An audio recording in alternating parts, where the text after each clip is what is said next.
598-0539, 800-598-0539, 800-598-0539. That's 800-598-0539. All right.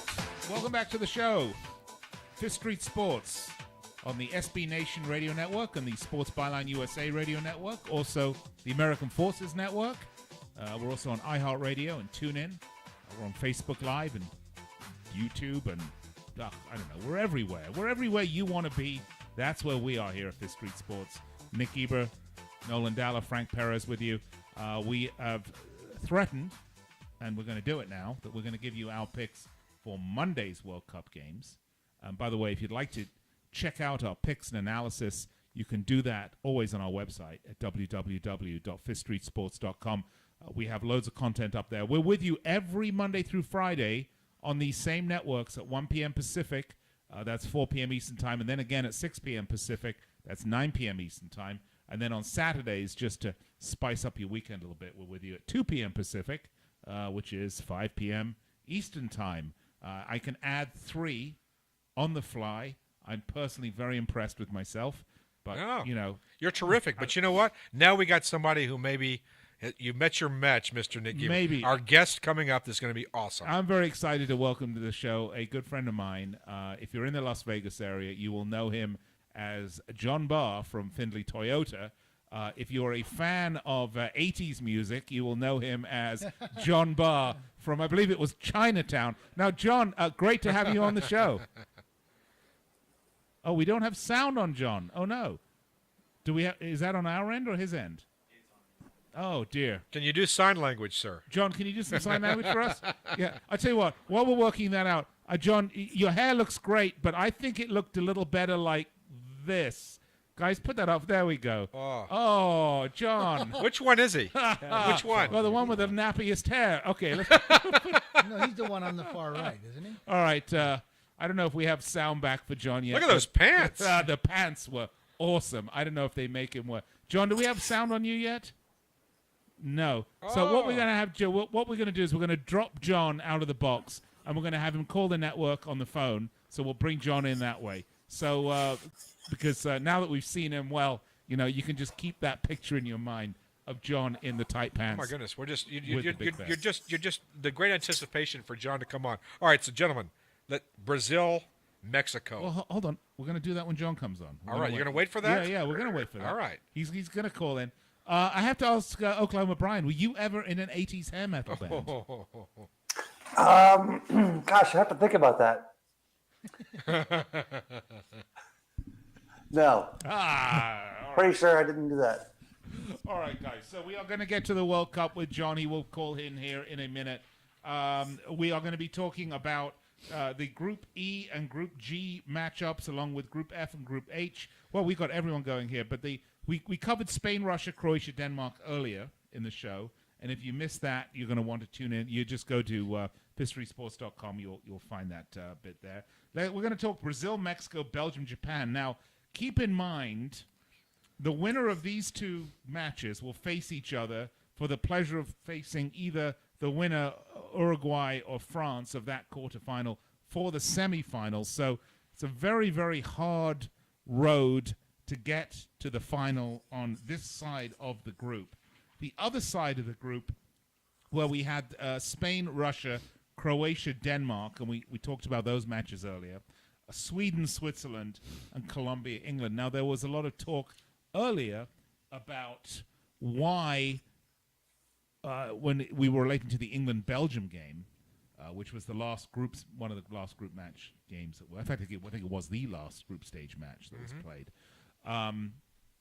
Why England would lose that game? Well, they would lose that game because this way they face Colombia instead of Switzerland on the right side of the bracket, and then we'll face the winner of Sweden or Switzerland, as opposed to facing Japan, who probably not too difficult of an opposition, but then facing either Brazil, Mexico, and then the winner of Uruguay, France. So it was a much easier road to get to the semifinal. Interesting that you would actually is the word throw a match? I mean, you know, is it that's really enters the thinking, Nick? It was a little shameful, actually. No one threw this match. Okay, no team went in to lose this match, but neither team really went in to win this match really hard. I believe the Belgian team made 9 changes to their starting roster. The English team made 6. They gave a lot of the bench players, the players that hadn't at this point had a chance to really play, an opportunity to get some game time in, which is very important for your team morale and to keep the team positive. But it was tough. And, you know, if you're betting the match and you didn't know this, I feel like you kind of didn't get the value for your money on that bet. By the same token, the one that I really feel sorry for are the people that actually flew all the way out to Russia to see this match and saw what was very much a, you know... Yeah, you're anticipating, hey, this is maybe a great match. Yeah, a B-team match. And hopefully we're close to getting John Barr back. Producer back. Andrew. Oh, we do. All right, well, let's bring John in. Yeah. Ah, John, How you're you there. doing? All right, now we have John. I'm here. One at a All time. right. All right, we do have John. Great to have you. Yes, you do. John, I promise not to put the picture up again without your previous permission. Well, at least you didn't put the other pictures up. That's all right. Yeah. Absolutely. And there were quite a few of those, John, but that's okay. Yeah, Hey, well, John, we'll get into That donkey was really interesting, by the way. the one with the donkey? No. John, let's get to our match predictions, shall we? Shall we start with Brazil and Mexico? And what's interesting for me about this match, John, is, you know, everybody looks at this and they say Brazil are stacked and Mexico are kind of the surprise team or they're overrated or what have you. But, you know, Mexico has a really good track record against Brazil. They will not be scared of this team. In the past 6 meetings, Mexico have won Brazil have won 4 of the past 6 meetings, but since 1999, Mexico have won 7 and drawn 3 of the other 15 matches. So they played Brazil a fair amount, and they get good results against them. They're not going to fear them the way some teams do. And I think the question is, you know, for me, are Mexico going to be able to hold the Brazilian attack back? Are they going to be able to penetrate the rather thuggish Brazilian defense? And most importantly, is Neymar going to show up for this match? Well, you kind of covered most of the elements from what I see. I mean, what I do know is with Neymar, he can take that first player on, he can take that second one on, but for some reason he tries to take that third and fourth, and it doesn't always work out. My concern with Mexico is Chicharito often seems to run out of breath. Yeah. I mean, and he seems to wind down as the game goes on, which is sometimes a little bit of a problem. But I see them matching up and playing a similar sort of game in the respect of the tip-tapping and the passing and so on and so forth. I guess on paper, Brazil look pretty stacked. I mean, when you consider they got Willem, Firmino, Coutinho, Neymar, considering everybody else. But Mexico, I mean, there's obviously some passion. The coach seems to be on his game, and I guess anything can happen. If you're a betting man and you're twisting my arm, I guess I got to be leaning towards Brazil. But I guess you never know what could happen, right? Well, I would think Brazil would be the way to go. But since we are talking about betting, John, and we've been known to do a little bit of that here, let's talk about it. Mexico have this is really interesting, guys, because this is now the odds I'm giving you now are for 90 minutes plus stoppage. So we're not talking about going into extra time or penalties. Right. Mexico could be a gift at plus 702 if they win in stoppage. That's 7 to 1. I mean, that's a really good return. But surprisingly enough, Brazil are only minus 193. You would think they would be much bigger favorites than that for a win in. Well, no, it's What's the because draw it's price? because of the tie factor. There's always a draw factor. But at plus 702, you don't think Mexico wins this game if it were played 8 times? Agreed. They don't win it That's once the out of value. 8 times. Agreed. I think they for sure win it Yeah, one for time sure. out of 8. How about you, John? They played this game 8 times. Mexico win at least once. You know, obviously the big issue is going to be one thing that I've noticed today suddenly that wasn't happening in the games up to the knockout stages were the goals that were scored. I mean, anybody could have anticipated 7 goals in that first game today. No. I mean, I don't know. Is the over come into play on this one for you? Well, it's are you ready for this? The total goals are only 1.5. Are you serious? Yeah, this is an over game for me all the way. Really? To me, that's where I would go. Gentlemen, let me challenge you again, being the contrarian a little bit here. Brazil has allowed 3 goals in their last 14 matches. Doesn't that scare you that Mexico gets completely shut down here, just like they did in their last game? Well, Mexico score, in other words, what I'm saying. I get that. And the thing about it with Mexico, the thing about Mexico is that they're going to be great on the counter. And Brazil are going to be piling it on. And that's kind of what you saw with Uruguay today. Uruguay were effective on the counterattack. So in my opinion, for what it's worth, I see obviously Brazil piling it on with Mexico, but the speed of the front people, not so much Chicharito, unfortunately, but the speed of the other guys, they could catch him on the counter. And obviously, the moment the first goal is scored, the whole game changes. Well, that's the key, John. I think Brazil will score first, and if they don't, it doesn't matter, because if Brazil scores first, Mexico have to go at them, and they will open themselves up in the right, and that becomes an over. I see what you mean. If Mexico score first, Brazil will go at them hammer and tong, and the Mexicans will break eventually, and we will have a wide open game here. I see goals. I see muchos goles here. We're going to see a lot of goals here. That's what I feel too. Yeah, I'm going with the over.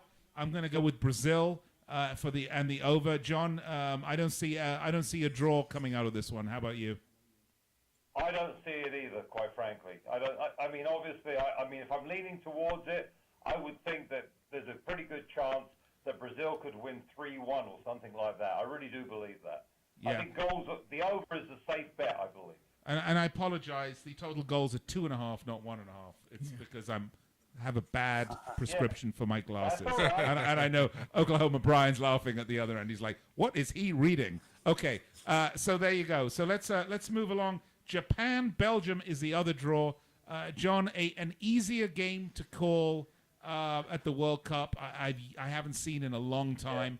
Belgium, one of the quality teams here, stacked top to bottom with top talent. Plus, their best players have had a nice rest as Roberto Martinez played. Nine new players from the first 2 matches in the last England match. Japan, I hate to say it because it's without meaning any disrespect to the Japanese team. They're lucky to be there. Okay, Japan are lucky to be there. Yes, they have a couple of good players. Yes, they can score some goals, but they are porous. They're not very strong in terms of depth of the team. And at this point, they are punching above their weight. I see Belgium all the way on this. The odds show it. Japan is plus 912. Belgium minus 248. Okay, Frank, you asked me if Japan plays Belgium 9 times, do you see them winning? No, I do not. How about 1 out of 10 times Japan doesn't win this game? I don't think so. John Barr, how about you? Well, you've got Roberto Martinez there, so you never know, do you? But all joking aside, the reality is that Belgium obviously are a stacked Premier League quality. I don't see Vertonghen or Alderweireld getting burnt, and not only that, they've probably got company back now. So I agree, the size element is just overwhelming. Japan are a scrappy team, as you put it. They kind of remind me of their women's team. Right. Quite frankly. And their women's curling team. Yeah, they like little legs running hard. You know what I'm saying? But I think that they're going to be overwhelmed. Kevin De Bruyne putting that ball through. Lukaku is just much stronger. I think that, quite frankly, it could be an absolute. I wonder what the over is. Maybe you hedge it. Maybe you go Belgium and the over. I don't know. All right. Well, John, we want to thank you. We're out of time. Really appreciate it. We'll have you on again. Always a pleasure. So we say take Japan and take Belgium and take Brazil. Sing us a few bars, John. Right. Sing us a few bars. Oh my God, I can't sing these days. I'm trying to know a good picture. All right, we gotta go. We'll be back after this. You're clear.